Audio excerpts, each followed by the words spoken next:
Hello बच्चों, कैसे हैं आप? और कैसी चल रही है आपकी पढ़ाई?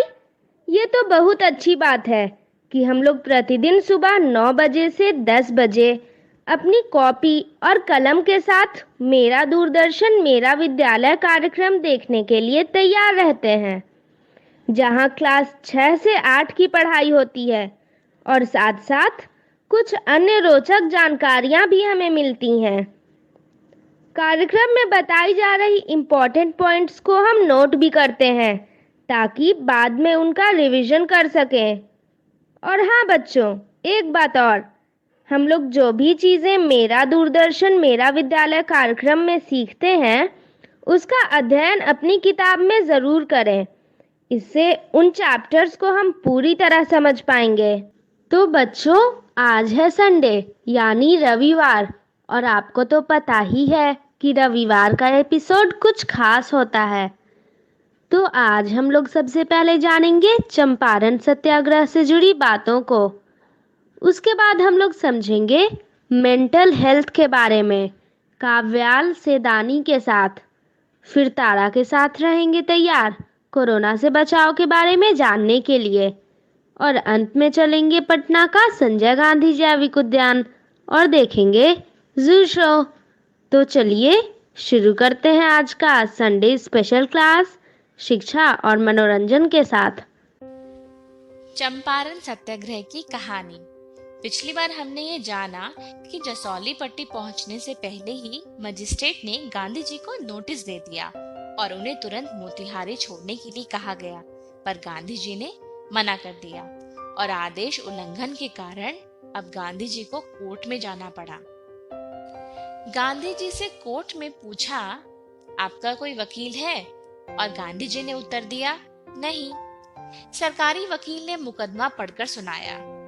गांधी जी को 16 अप्रैल को चंपारण छोड़ने के लिए कहा गया था, लेकिन इसका अनुपालन नहीं हुआ, इसलिए उन पर 144 धारा के तहत मुकदमा किया गया है। गांधी जी ने कहा, गवाह खड़ा करने की जरूरत नहीं है, मुझे नोटिस मिला था, उसे मानने से इनकार कर दिया। अगर आप अनुमति देंगे तो जो मैं लिख कर लाया हूँ वह पढ़कर सुनाता हूँ। गांधी जी ने लिखित जवाब पढ़कर सुनाया। नील की खेती कराने वाले चंपारण के किसानों मजदूरों के साथ अच्छा व्यवहार नहीं करते हैं। शोषण अत्याचार सहने वाले की मदद करने मैं यहाँ आया हूँ। मैं यहाँ आने से पहले किसी भी प्रकार का आंदोलन, शांति भंग या किसी की जान जाएगी, ऐसा मुझे बिल्कुल नहीं लगता। मैं कानून का पालन करने वाला नागरिक हूँ। मेरी इच्छा केवल असल बात जानने की है। ऐसी परिस्थिति में एक मार्ग चुनना होगा। वह मार्ग यह है कि मैंने जो करने का निश्चय किया है उसे करूं। मैंने अंतःकरण की आवाज सुनकर चंपारण के किसानों के दुख तकलीफ जानने के लिए कानून तोड़ा है। निवेदन सुनते ही सभी लोग स्तब्ध हो गए। मजिस्ट्रेट भी देखते रह गए। वे बोले, आपने निवेदन तो पढ़ा, लेकिन स्पष्ट रूप से यह नहीं कहा कि आपने गलती की है या नहीं की। और गांधी जी बोले, मुझे जो कहना था कह दिया। मजिस्ट्रेट ने फिर कहा, इसके लिए साक्ष्य लेना होगा और बहस भी सुननी होगी। उन्होंने तुरंत कहा, अगर ऐसा है तो लीजिए, मैं कबूल करता हूँ कि मैंने कानून तोड़ा है। मजिस्ट्रेट ने कहा, मैं थोड़ी देर में आदेश दूंगा, आप जमानत देकर जा सकते हैं। और गांधी जी ने कहा, मेरी जमानत देने वाला कोई नहीं है और मैं जमानत नहीं लूंगा। मजिस्ट्रेट के सामने बहुत कठिन परिस्थिति उपस्थित हो गई। मजिस्ट्रेट ने कहा, जमानतदार नहीं ला सकते हैं तो व्यक्तिगत जमानत दे। और गांधी जी का उत्तर था, मैं ये भी नहीं कर सकता। फिर मजिस्ट्रेट ने कहा, मैं 3 बजे आदेश दूंगा, उस समय आप उपस्थित रहें। जब 3 बजे का समय आया तो मजिस्ट्रेट ने संदेश भेजा कि वे आज आदेश नहीं देंगे, 5-6 दिनों के बाद आदेश देंगे। और फिर दोपहर में राजेंद्र प्रसाद, ब्रज किशोर बाबू, मजरूल हक, पोलक आदि सब गांधी जी के निवास पर पहुंचे और उन लोगों को देखकर गांधी जी काफी प्रसन्न हुए। आज के लिए इतना ही। अगली बार हम ये देखेंगे कि गांधी जी पर चल रहा मुकदमा किस तरह खत्म हुआ और गांधी जी ने चंपारण में अपने काम को किस तरह शुरू किया।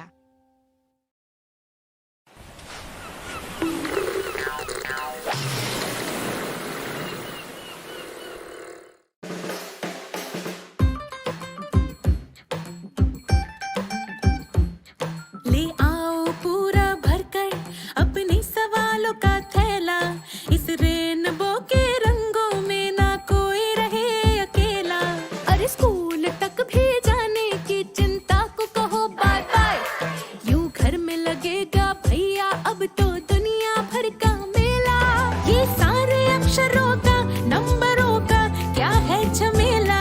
क्यों पोयम इतनी लंबी होता क्यों है कड़वा करेला। अपनी कहानी जो जी चाहे वो लिखे। हो स्कूल टीवी से अब समझे और सीखे। सपनों के बादल में उड़ जाए। नॉलेज के जंगल में खो जाए। सपनों के बादल में उड़ जाए।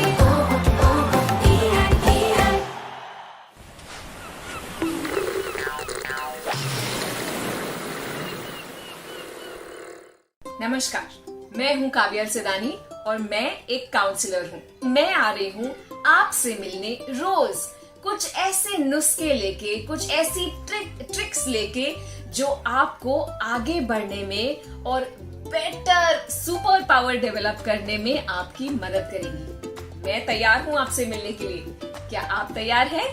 आई can't wait to see you. दुनिया में एक नई बीमारी आई है जो एक बार लग जाए तो छूटती ही नहीं। खास करके बच्चों को जकड़ लेती है और अगर इस बीमारी का इलाज कराओ तो बच्चे रोने लगते हैं, चिल्लाने लगते हैं, इलाज के नाम पे पागल हो जाते हैं। प्यार हो गया है उन्हें इस बीमारी से। पता है इस बीमारी का नाम क्या है? इस बीमारी का नाम है मोबाइल की लत। हाँ जी, मोबाइल एडिक्शन। मोबाइल और इंटरनेट के आने से दुनिया बहुत बदल गई। बहुत सारे बदलाव आए, कुछ अच्छे तो कुछ बुरे भी। एक तरफ गूगल महाराज ने पूरी दुनिया हमारे हाथों में, हमारी मुट्ठी में दे दी, तो दूसरी तरफ हम अपनी बाहर की दुनिया से डिस्कनेक्ट होने लगे, अलग होने लगे। एक तरफ फेसबुक, स्नैपचैट, व्हाट्सएप और ये सारे ऐप्स ने हमको हजारों दोस्त दे दिए और दूसरी तरफ जिन दोस्तों के साथ हम रोज खेलते थे वो दोस्त ही छूटते गए। पहले जब हमें भूख लगती थी तो हम दौड़ के मम्मी के पास किचन में जाते थे, लेकिन आज खाना बनाते हैं फोटो के लिए ज्यादा और पेट के लिए कम। एक बार कान में हम लोगों ने ईयरफोन्स डाल दिए तो फिर गाना, स्पॉटिफाई, अमेज़न ये सब गूंजते रहते हैं और बाहर या तो पापा ने डांट दिया या तो हॉर्न बज गया, कुछ सुनाई ही नहीं देता। मोबाइल की दुनिया बड़ी रंगीन है, मैं मानती हूँ, लेकिन क्या आपको किसी ने बताया है कि इस मोबाइल की वजह से हमें कौन कौन सी तकलीफें हो सकती है? ये तकलीफों के बारे में जानना हमारे लिए इसलिए जरूरी है ताकि हम मोबाइल को एंजॉय भी कर सके, उसका मजा भी उठा सके, लेकिन उससे होती तकलीफों से भी थोड़ा बच सके, दूर रह सके और हमारे खुद का इलाज कर सके। चलिए देखते हैं मोबाइल से होने वाली कुछ तकलीफें। सबसे पहला ये, एक मोबाइल पे बहुत सारी चीजें, बहुत सारे एप्स एक साथ चल सकता है। व्हाट्सएप, फेसबुक, इंस्टाग्राम, कोई गेम, कोई यूट्यूब, कोई रेसिपीज। जब इतनी सारी चीजें एक साथ चलती हैं तो हमारा दिमाग कंफ्यूज हो जाता है और हम किसी भी एक चीज पे ज्यादा कंसंट्रेट, फोकस नहीं कर पाते। इसलिए बच्चों का फोकस और कंसंट्रेशन मोबाइल की वजह से बहुत बुरा हो रहा है। मोबाइल फोन पे बहुत सारे गेम्स हैं। कुछ गेम्स ठीक हैं, लेकिन बाकी जो गेम्स है जैसे पबजी है, फोर्टनाइट है और ऐसे गेम्स हैं जो बहुत अग्रेसिव हैं या उनमें लोग लड़ रहे हैं या किसी को मारना है, बहुत घंटों तक अगर हम ये गेम्स खेलते रहे तो हमारे दिमाग पर बहुत असर पड़ता है। आप देखेंगे कि जो बच्चे बार बार इसी गेम को खेलते हैं उन्हें इस गेम की भी लत लग जाती है। वो नेचर में अग्रेसिव, गुस्सैल हो जाते हैं, शांति से बैठ नहीं पाते, बार बार किसी से झगड़ा करने का मन करता है, ऊंची आवाज में लोगों से बात करते हैं, बात बात पे किसी को थप्पड़ मार देते हैं। पूरा दिन मोबाइल पे रहने से या 3-4 घंटे भी मोबाइल पे रहने से हमारी आंखों पे तो तकलीफें होती ही है। छोटे से छोटे बच्चों को इतने बॉटल जैसे बड़े बड़े चश्मे के नंबर लग जाते हैं। तो आंखों पे तो तकलीफ होती ही है, लेकिन हमारे हाथों पे भी तकलीफ होती है। हमारे हाथ की नसें सेंसिटिव होती है और यहाँ पे दर्द होने लगता है, उंगलियों पे दर्द होने लगता है। इसे बोलते हैं कार्पल टनल सिंड्रोम। बार बार मोबाइल के बटन दबाने से हाथों पर भी तकलीफें हो जाती हैं। हम सबको आदत हो गई है कि रात को सोने के पहले भी हमारे फोन पे खेल के या कुछ YouTube पे देख के फिर फोन हमारे गद्दे के नीचे या हमारे तकिए के नीचे रख के हम सोते हैं। ये बहुत ही हानिकारक है आपकी तबीयत के लिए, आपकी आंखों के लिए, आपके सर के लिए, आपके कानों के लिए, क्योंकि मोबाइल पे से जो रेडिएशन आता है वो एक्चुअली हमारे दिमाग में क्लॉट्स यानी ट्यूमर्स बना सकता है। तो मोबाइल को दूर रखना बहुत जरूरी है। और मोबाइल में से जो रोशनी आती है वो रोशनी हमें सोने ही नहीं देती। जैसे सूर्य की रोशनी होती है उतनी ही पावरफुल ये मोबाइल की स्क्रीन की लाइट होती है। तो अगर हम रात को मोबाइल फोन देख के सो रहे हैं तो रात को बुरे सपने आना या इधर उधर नींद में उलट पलट करते रहना, शांति से नहीं सोना, दूसरे दिन चिड़चिड़ा उठना, ये सब भी मोबाइल की वजह से हो सकता है। एक बहुत बड़ी तकलीफ हो गई है मोबाइल फोन से और वो है गलत इंफॉर्मेशन मिलना। बच्चे वैसे भी बड़े जिज्ञासु होते हैं, उनके पास हजारों सवाल होते हैं और जवाब कम होते हैं। आजकल किसी से कुछ भी पूछ लो कि भाई ये कैसे करना है तो बोलेंगे गूगल खोल के देख लो, आपको सब पता चल जाएगा। अपने बच्चे जब कोई भी सवाल गूगल पे डालते हैं तो उस एक सवाल के लिए हजारों जवाब मिल सकते हैं। अपनी उम्र और अपनी बुद्धि के हिसाब से वो उन जवाबों का कुछ भी मतलब निकाल लेंगे और वो गलत इंफॉर्मेशन उनको गलत ट्रैक पे चढ़ा सकती है। आजकल बच्चे बाहर जाते ही नहीं हैं। अगर उनको बाहर जाने को बोलो तो कह देंगे हमारे कोई फ्रेंड्स आते नहीं हैं, सब अपने अपने फोन पे खेल रहे हैं। और धक्का मार के अगर बाहर भेज भी दो तो किसी ना किसी बच्चे के पास मोबाइल रहता ही है, तो वो फोन के गेम्स पे लग जाते हैं। इसकी वजह से उनको धूप, एक्सरसाइज कुछ भी ठीक से नहीं मिल रहा है और उनके शरीर वीक होते जा रहे हैं। जितना स्ट्रॉन्ग होना चाहिए उतने स्ट्रॉन्ग हमारे बच्चे नहीं रह रहे हैं अभी। क्या आपको पता है कि मोबाइल को बार बार अपने करीब रखने से और उससे जो रेडिएशन आता है उसकी वजह से आपको चेहरे के किसी भी भाग पे लकवा भी हो सकता है। इनवॉलेंट्री मस्कुलर मूवमेंट की वजह से चेहरे पे फिक्स भी आ सकते हैं। ऐसे बहुत सारे बच्चों के केसेस हैं जिनको ये तकलीफें ऑलरेडी हो चुकी हैं। और सबसे ज्यादा भयानक चीज ये कि जब आप बाहर की दुनिया में जाते हैं तो आपको चोर उचक्के गुंडे ये सब पता चल जाते हैं, क्योंकि बाहर पुलिस की फौज है हमारा ध्यान रखने के लिए। लेकिन इंटरनेट पे बैठे जो चोर उचक्के गुंडे हैं, जो आप पे नजर बनाए रखे हैं, आपके फेसबुक प्रोफाइल से, आपके स्नैपचैट प्रोफाइल से, इंस्टाग्राम प्रोफाइल से, उनको आपके हर मूवमेंट का ख्याल रहता है। आपको पता ही नहीं चलता कि ये लोग कौन हैं। एक 50 साल का आदमी भी 16 साल की लड़की का प्रोफाइल बनाकर आपसे फ्रेंडशिप कर सकता है, आपकी इंफॉर्मेशन निकलवा सकता है। उसे ये भी पता रहता है कि आप कब कहाँ जा रहे हैं। इसकी वजह से बहुत सारे केसेस चोरी के, ब्लैकमेल के, बच्चों को डराने के, बहलाने के, फुसलाने के, ऐसे बहुत केसेस हो चुके हैं। ये केसेस नॉर्मल पुलिस फोर्स से भी सॉल्व नहीं होते। इसके लिए हमें चाहिए special cyber crime police force. तो अब हम क्या करें?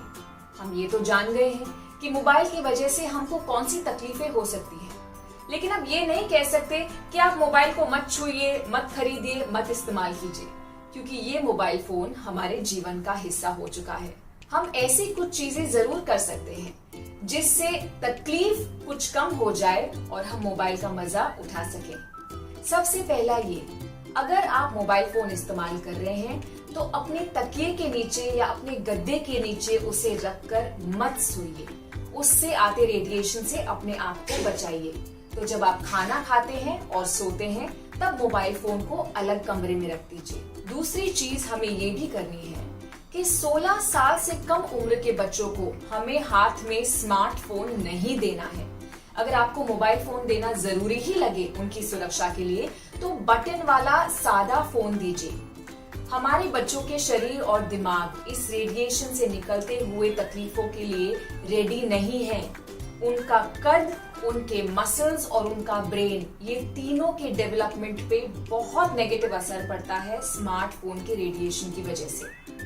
तीसरी चीज ये कि अगर आपको मोबाइल फोन इस्तेमाल करना है तो डायरेक्टली अपने कान के पास मोबाइल को ना रखें, हेडसेट यूज करें, ईयरफोन्स यूज करें, इससे भी डैमेज कम हो जाएगा। ये भी बहुत जरूरी है कि जब हम मोबाइल इस्तेमाल कर रहे हैं तो उसमें जो नोटिफिकेशंस आते हैं बार बार बीप बीप बीप बीप, कभी व्हाट्सएप, कभी फेसबुक, कभी कुछ और, इस नोटिफिकेशन को बंद कर दे। इस नोटिफिकेशन की वजह से हमारा ध्यान हमारे हर काम में से हर एक मिनट में मोबाइल की तरफ जाता रहता है। माँ बाप होने के नाते हमें हर वक्त डर लगा रहता है अपने बच्चों के लिए। हमें ये चाहिए कि उनकी आदतें अच्छी हो, उनकी सेहत अच्छी हो, तो हम बच्चों को तो बार बार बता देते हैं कि ये करो, ये मत करो, लेकिन बच्चे हमारी सुनते थोड़ी हैं। बच्चे हमारी सुनते नहीं, लेकिन बच्चे हमको देखते जरूर हैं, और जैसा हम करते हैं वैसी ही हमारी नकल वो भी करते हैं। तो अगर आप पूरा समय अपने फोन पे लगे रहते हैं तो आपके बच्चे फोन को छोड़ेंगे नहीं। आपको जैसा उनको सिखाना है वैसा आपको खुद करना पड़ेगा। मोबाइल से परे भी एक बहुत खूबसूरत दुनिया है। कुछ देर के लिए अपने मोबाइल से डिस्कनेक्ट करें और बाहर की दुनिया से कनेक्ट करें। ये आपके लिए बहुत जरूरी है। मैं काव्यल सिदानी, आपकी चहेती काउंसलर और खुशियों की डॉक्टर, आपको फिर मिलूंगी एक और एपिसोड में कुछ और नए नुस्खों के साथ। Bye bye.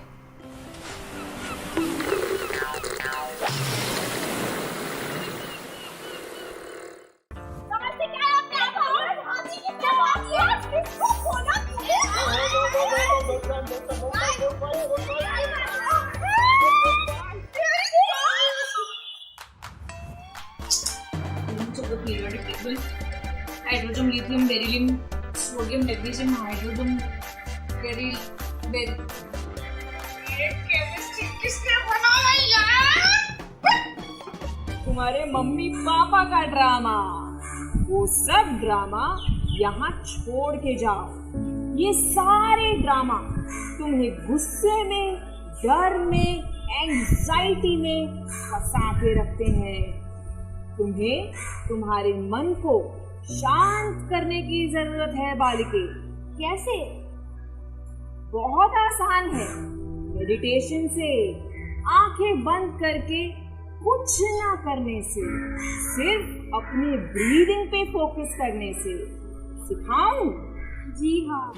मेडिटेशन में क्या करना है ये मैं आपको सिखाऊं, उसके पहले मैं आपको सिखा देती हूँ कि मेडिटेशन में क्या नहीं करना है। ये वीडियो को ध्यान से देखिए। मेडिटेशन में बीच में आंखें खोल के इधर उधर झांकना नहीं है, सिर्फ अपनी ब्रेथ पे फोकस करना है। Breathe in, breathe out. Meditation कर रहे हैं, सोना नहीं है। अरे रे रे रे रे, ऐसे तो आपकी गर्दन में मोच आ जाएगी भैया।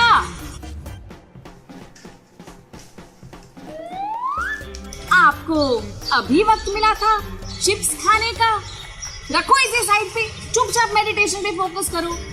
मेडिटेशन के वक्त सिर्फ ओम की आवाज सुने।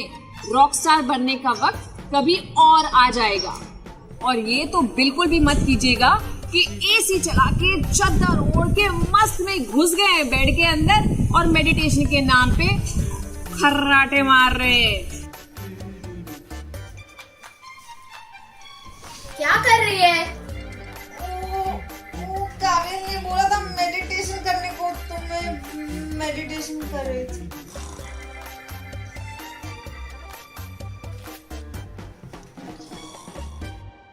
मेडिटेशन की बहुत सारी तरकीबें हैं, लेकिन इनमें से दो हैं जो मेरी फेवरेट है। एक, आप अच्छी तरह से कंफर्टेबली जहां आपको बैक रेस्ट मिले वैसी जगह पे बैठ जाइए, अपने पैरों को क्रॉस करके और अपने हाथों से ऐसी मुद्रा बना के बस फोकस कीजिए अपने ब्रेथ पे। Breathe in, out, in, out.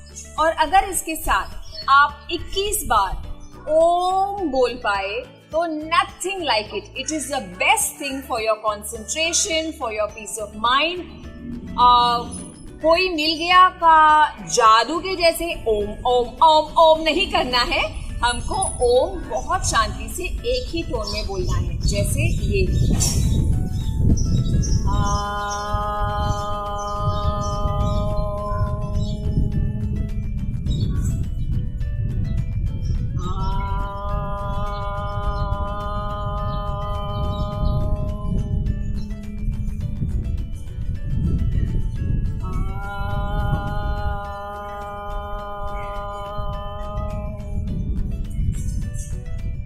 याद रखिए, ये आपको मिनिमम 21 टाइम्स या 21 बार करना है। मेडिटेशन करके कैसा लग रहा है पुत्री? बहुत अच्छा लग रहा है माते। मेरे और मेरे दोस्त का कोई ड्रामा ही नहीं है, सिचुएशन ही बदल गई है। तू तो कितनी अच्छी है। तू बहुत अच्छी है। I hate fighting with you यार। I hate। सॉरी यार, मैंने तुझे कॉकरोच बुलाया। सॉरी, मैंने तेको मुक्का भी बुलाया। मुक्कड़ मत बुलाना दूसरी बार, ओके? कॉकरोच मत बुला। प्रॉमिस। I love you यार। तो मजा आया ना मेडिटेशन करके? कितनी शांति लग रही है। ये याद रखिए कि मेडिटेशन सिर्फ बूढ़े लोग या बोरिंग लोगों के लिए नहीं है। मैं ना तो बुढ़ी हूँ ना तो बोरिंग। मेडिटेशन इसलिए है कि हम सब अपनी उम्र जितनी जवान रह सके, जवानी में बूढ़े नहीं हो जाए, ताकि हमारी स्ट्रेंथ बनी रहे, हमारी मुस्कुराहट बनी रहे। और हाँ, आप मेडिटेशन करते करते मुझे एक सेल्फी जरूर भेजिएगा। वो सेल्फी हम अगले एपिसोड में दिखाएंगे, लेकिन तब तक के लिए गाड़ी वाली माता काव्या सेदानी और आपकी फेवरेट काउंसलर की तरफ से बाय बाय।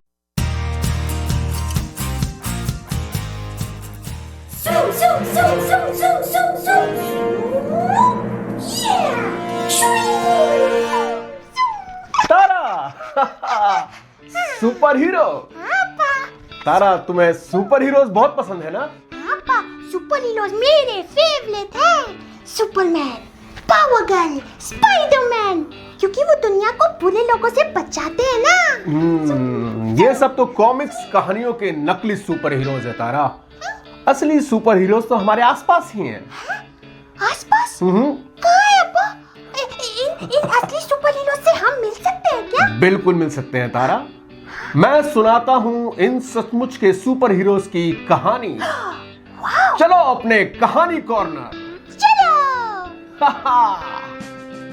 वाह, कहानी कॉर्नर। इन असली सुपर हीरोज का नाम क्या है? कोरोना योद्धा। और इसमें विलन कौन है? इसका विलन है कोरोना। Corona corona. तो सुनाओ ना कहानी अब्बा। तो पहली कहानी सुनने के लिए चलते हैं आगरा।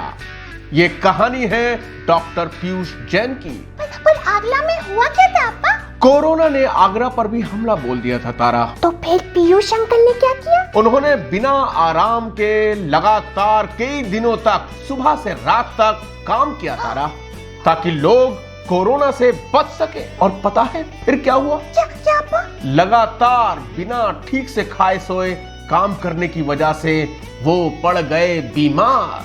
ओह नो, ये तो बहुत ही बुरा हुआ। हाँ तारा, बहुत बुरा हुआ। उन्हें मालूम है कि इससे उनकी जान को भी खतरा है। कोरोना उन पर भी हमला बोल सकता है, पर उन्होंने आगरा में कोरोना से जंग नहीं छोड़ी। डॉक्टर पीयूष जैन को ताला का सैल्यूट। अब चलते हैं आगरा से गौतम बुद्ध नगर। चलो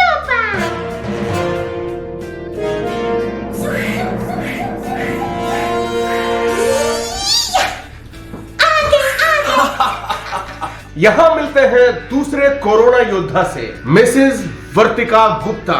उन्होंने क्या किया अब्बा?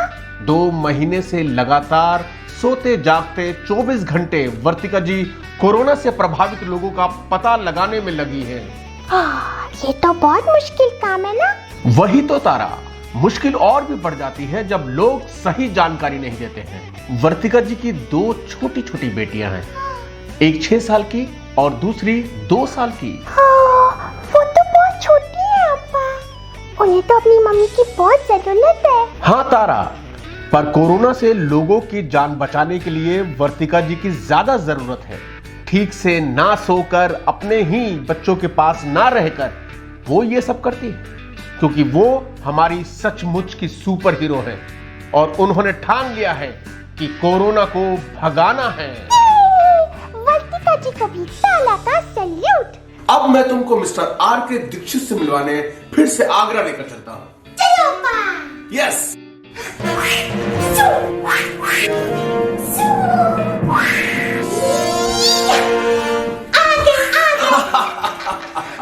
अब उनके बारे में बताइए अप्पा। तो सुनो तारा, जैसे ही ऐसे किसी जगह या घर का पता चलता है जहां कोरोना संक्रमित लोग रहते हैं, तो ये फौरन वहां पहुंच जाते हैं अपनी सैनिटाइजेशन टीम के साथ। और फिर तो कोरोना की खैर नहीं, उस घर के साथ साथ आसपास की जगह और घरों को भी सैनिटाइज करते हैं और दवा का छिड़काव करते हैं। इससे कोरोना दूसरे घरों तक नहीं पहुंच पाता और वहीं रुक जाता है। अभी तो सब लोग अपने घर के अंदर है कोरोना वायरस से बचने के लिए, और ये अंकल अपनी सेना के साथ सामने से जाकर उस पर हमला करते हैं। कोरोना तो इनके डर से भाग भी नहीं पाएगा, वहीं मर जाएगा। दीक्षित अंकल को भी ताला का सैल्यूट।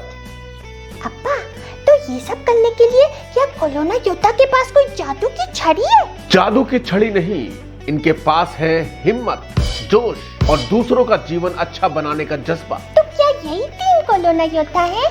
नहीं तारा, ये योद्धा हर शहर में, हर गली में, हर गांव में तुम्हें मिलेंगे, जो कई मुश्किलों के बावजूद बिना थके कोरोना को हराने में जुटे हुए हैं।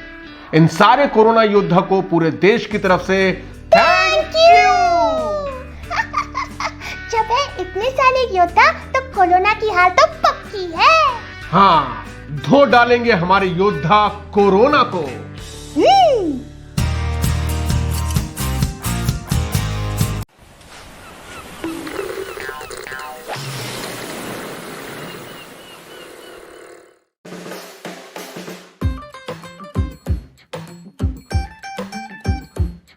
ले आओ पूरा भरकर अपने सवालों का थैला, इस रेनबो के रंगों में ना कोई रहे अकेला। अरे स्कूल तक भी जाने की चिंता को कहो बाय बाय, यूं घर में लगेगा भैया अब तो दुनिया भर का मेला।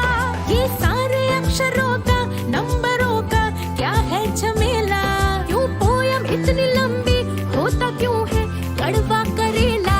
अपनी कहानी जो जी चाहे वो लिखे, ओहो स्कूल टीवी से अब समझे और सीखे। सपनों के बादल में उड़ जाए, नॉलेज के जंगल में खो जाए। सपनों के बादल में उड़ जाए।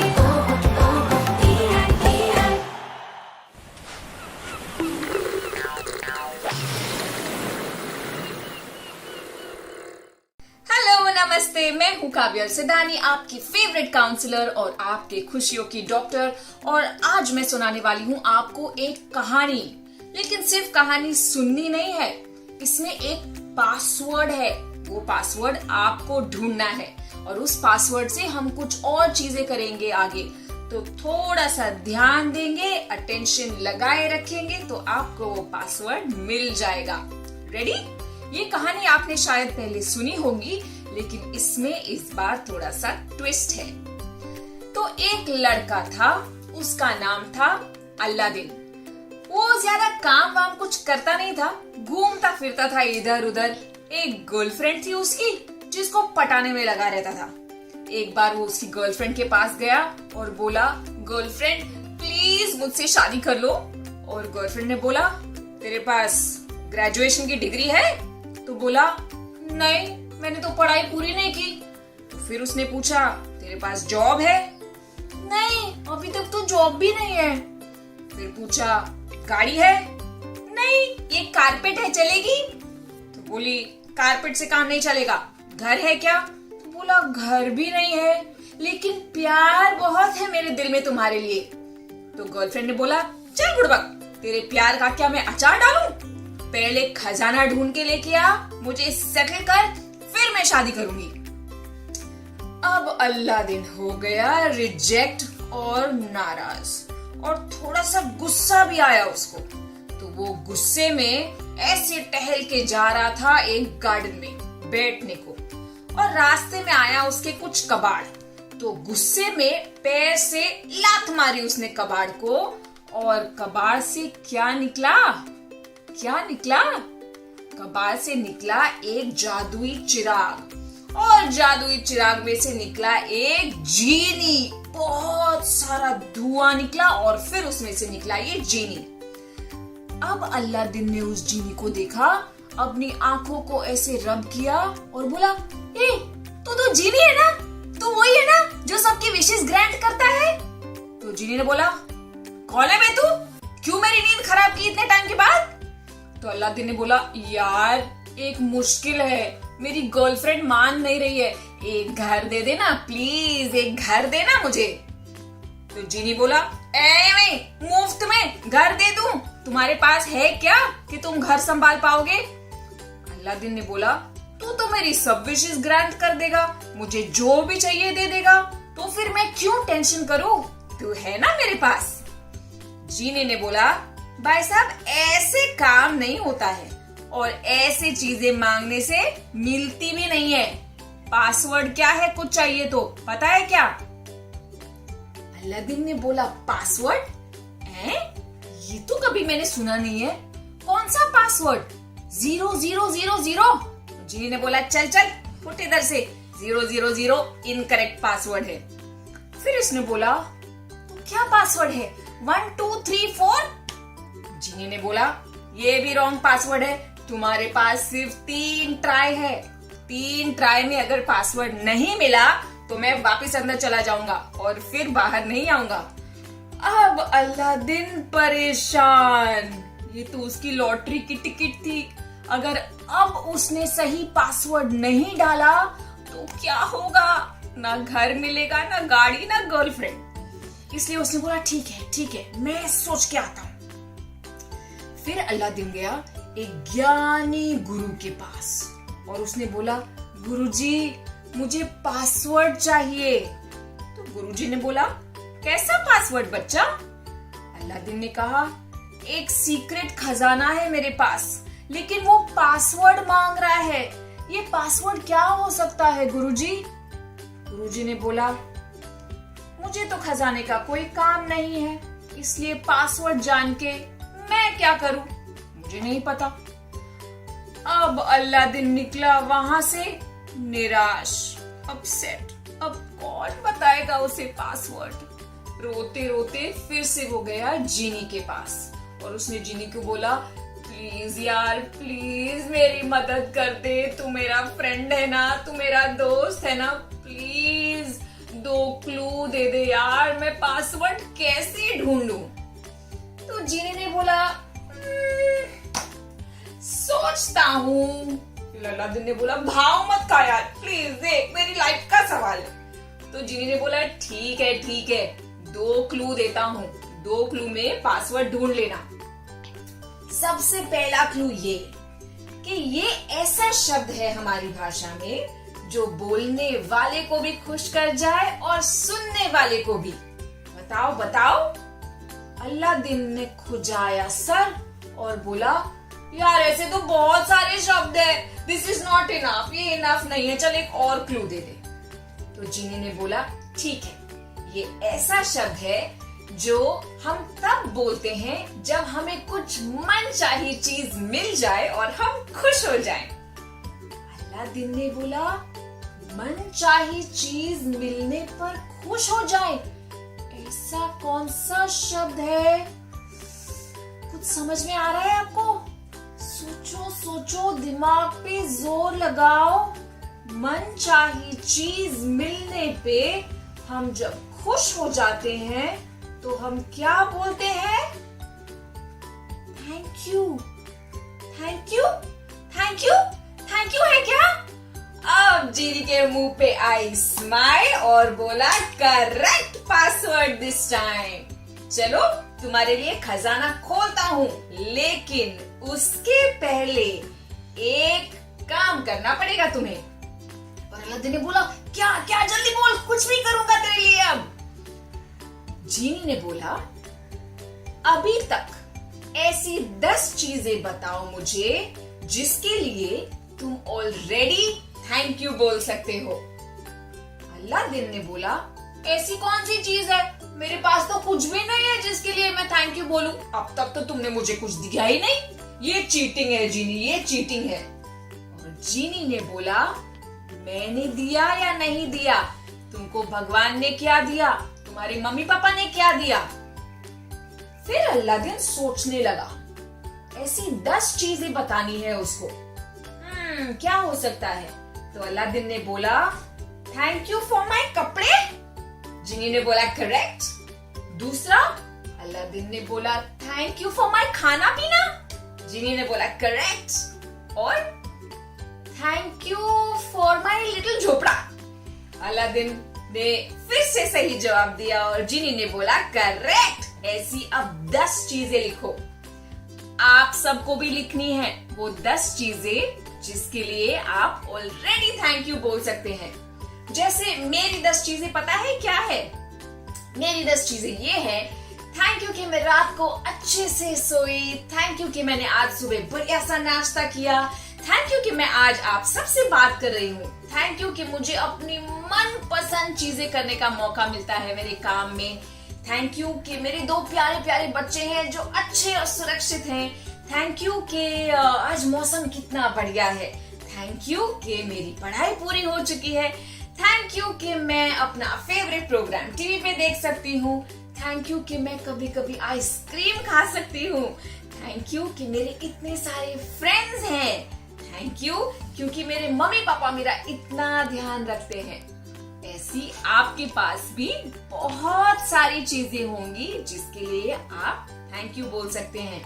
तो पासवर्ड क्या है अपने खजाने का ताला खोलने का? जी हाँ, पासवर्ड है थैंक यू।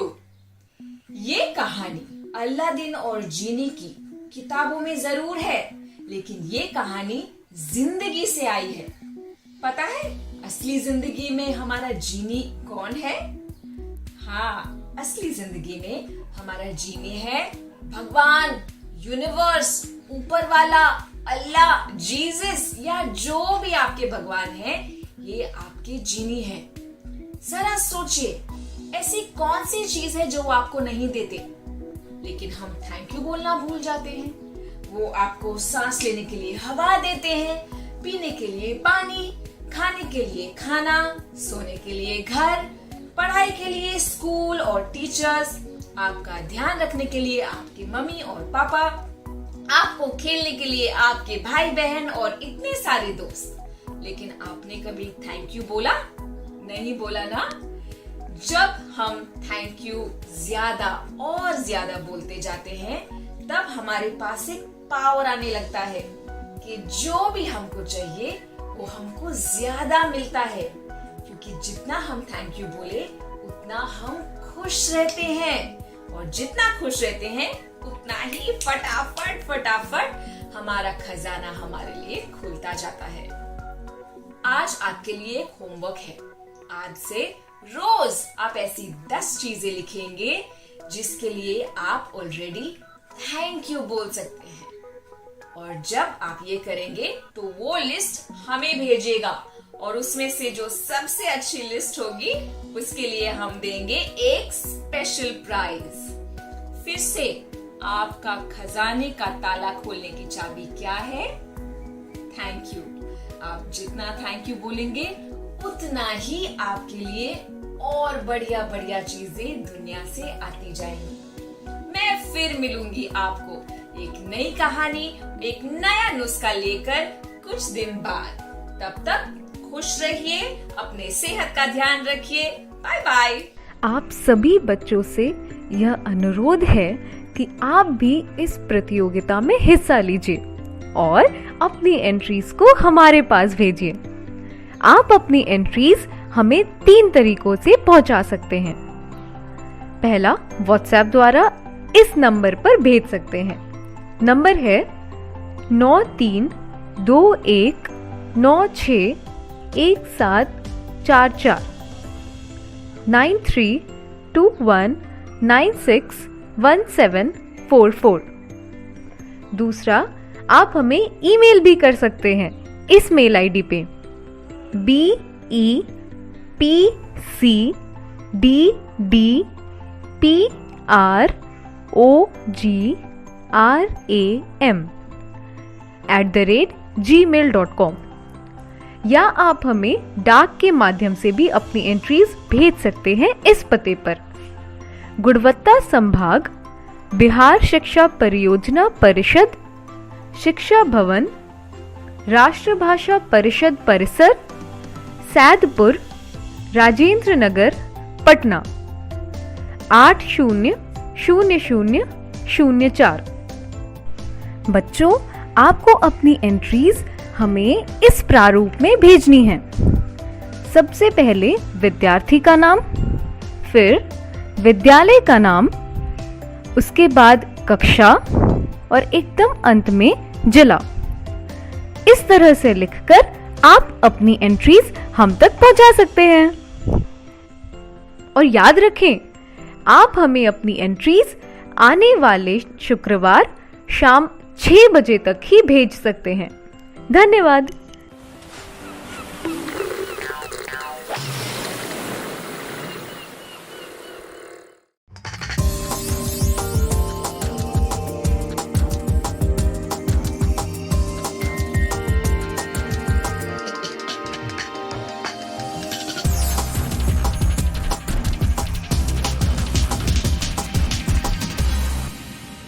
संजय गांधी जैविक उद्यान जू आउटरीच प्रोग्राम में आपका स्वागत है। आज हम एक ऐसे पक्षी की बात करेंगे जो पक्षी होते हुए भी अपने भारी वजन के कारण उड़ नहीं सकता है। ये बहुत फुर्तीला होता है और काफी तेजी से दौड़ सकता है, वो भी 50 किलोमीटर की रफ्तार से। आज हम चलेंगे एमू पक्षी के एनक्लोजर के पास। एमू शुतुरमुर्ग के बाद दुनिया का सबसे बड़ा पक्षी है। इस पक्षी की ऊंचाई लगभग 150 से 159 सेंटीमीटर तक होती है और वजन 18 से 48 किलोग्राम तक होता है। ये मूल रूप से ऑस्ट्रेलिया में पाए जाते हैं। इनके शरीर का रंग मटमैला भूरापन लिए हुए होता है। वैसे तो ये जोड़े में रहना पसंद करते हैं, लेकिन इन्हें सामूहिक जीवन भी प्रिय है। एमू मुख्य रूप से घास, पत्ते, फल और कीड़े खाना पसंद करते हैं। इनका पाचन क्रिया काफी तेज होता है।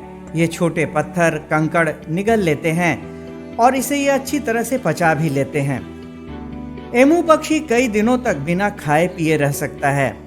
एमू सामान्य तौर पर 1.5 साल से 3 साल के अंदर प्रजनन योग्य हो जाते हैं। एक बार में एक मादा एमू 9 से 20 अंडे दे सकती है। नर और मादा एमू में अंडा सेने का काम नर एमू करता है और चूजे 56 दिनों में अंडे से बाहर आते हैं। एक स्वस्थ एमू का जीवन काल 10 साल का होता है। एमू पक्षी की गर्दन लंबी होती है। गर्दन पर बाल बहुत कम होते हैं। एमू के पूरे शरीर पर हल्के भूरे रंग के बाल होते हैं। इसके शरीर पर छोटे आकार के पंख होते हैं जो दौड़ने के दौरान इन्हें स्थिरता देते हैं। जरूरत पड़ने पर एमू तैर भी सकते हैं। इनके अंडे का आकार मुर्गी के अंडे से 10 से 12 गुना तक बड़ा होता है।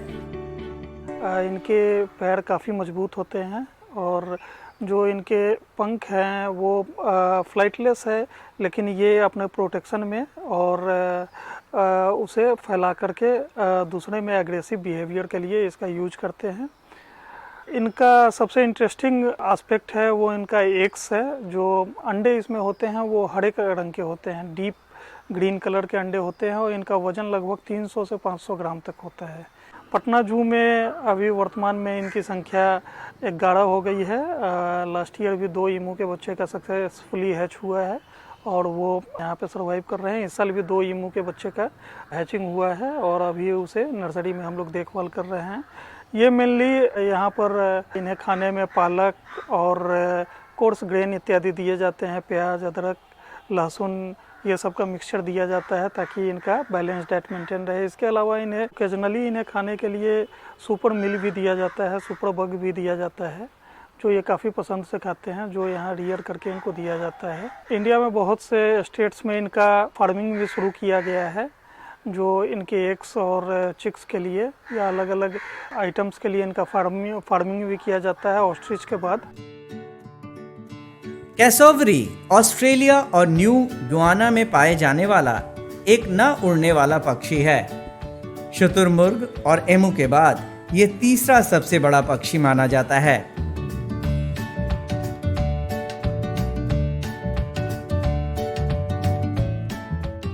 वैसे तो कैसोवरी सर्वभक्षी पक्षी होता है, परंतु ये अधिकतर फल, फूल और अन्य शाकाहारी आहार जैसे पौधों के तने, घास फूस आदि ही खाते हैं।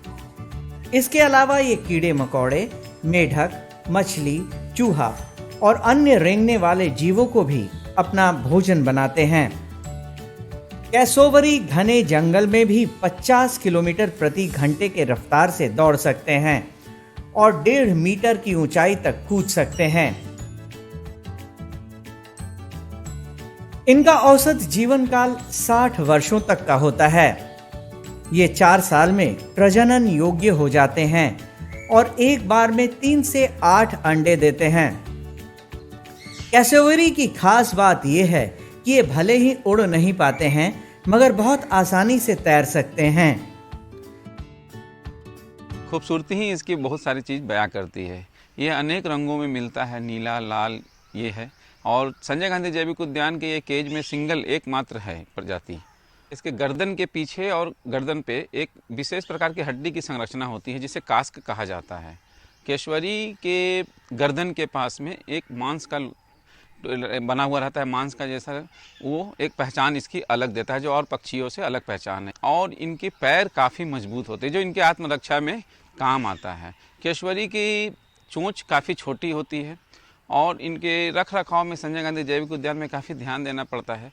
ये इनकी साफ़ सफाई, केज की साफ़ सफाई साप्ताहिक रूप से की जाती है। पानी का बदलाव प्रतिदिन किया जाता है और ग्रीष्मकालीन और जाड़े की ऋतु के हिसाब से इनके आवास की भी व्यवस्था बहुत अच्छे तरीके से की जाती है। अधिक ठंड हो जाने पर ये गर्मी प्रदान करने के लिए हम लोग इसकी विशेष व्यवस्था पुआल वगैरह से इनको ढक के रखते हैं। खिड़की वगैरह, रोशनदान वगैरह को बंद कर देते हैं ताकि ठंड हवा से इनको बचाया जा सके। चूँकि ये भारतीय उपमहाद्वीप में नहीं पाए जाते हैं ये मात्र, और ये संजय गांधी जैविक उद्यान में दर्शकों के लिए एक बहुत कौतूहल का विषय होते हैं, चूँकि ये काफ़ी दर्शकों को देख करके ये हरकत करते हैं, जिसकी वजह से दर्शक इन्हें देखकर काफ़ी खुशी महसूस करते हैं। मादा कैसोवरी अंडों और बच्चों की कोई परवाह नहीं करती है, जबकि नर पक्षी लगभग 2 महीने तक अंडों को सेने का काम करते हैं। आज के एपिसोड में बस इतना ही। कल फिर मिलेंगे पटना जू शो में एक नए एनक्लोजर के पास एक नए जानवर के साथ। तब तक के लिए नमस्कार।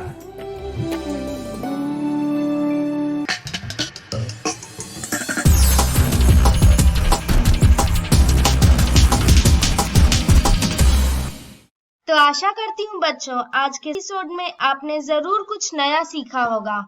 आप अपने विचार हमें स्क्रीन पर दिए गए व्हाट्सएप नंबर 9431043527 या ईमेल आईडी BEPCDDprogram@gmail.com पर भेज सकते हैं। और हाँ, आप मेरा दूरदर्शन मेरा विद्यालय कार्यक्रम को कभी भी बिहार शिक्षा परियोजना परिषद के YouTube चैनल पर देख सकते हैं। इसके लिए सर्च करें BEPC मेरा दूरदर्शन मेरा विद्यालय और कार्यक्रम को देखें, इम्पोर्टेंट पॉइंट्स को नोट करें और क्वेश्चंस हल करें। इसके अलावा इसके सारे एपिसोड बिहार शिक्षा परियोजना परिषद की वेबसाइट पर डिजिटल लर्निंग सेक्शन में भी उपलब्ध है। विजिट करें www.bepcssa.in।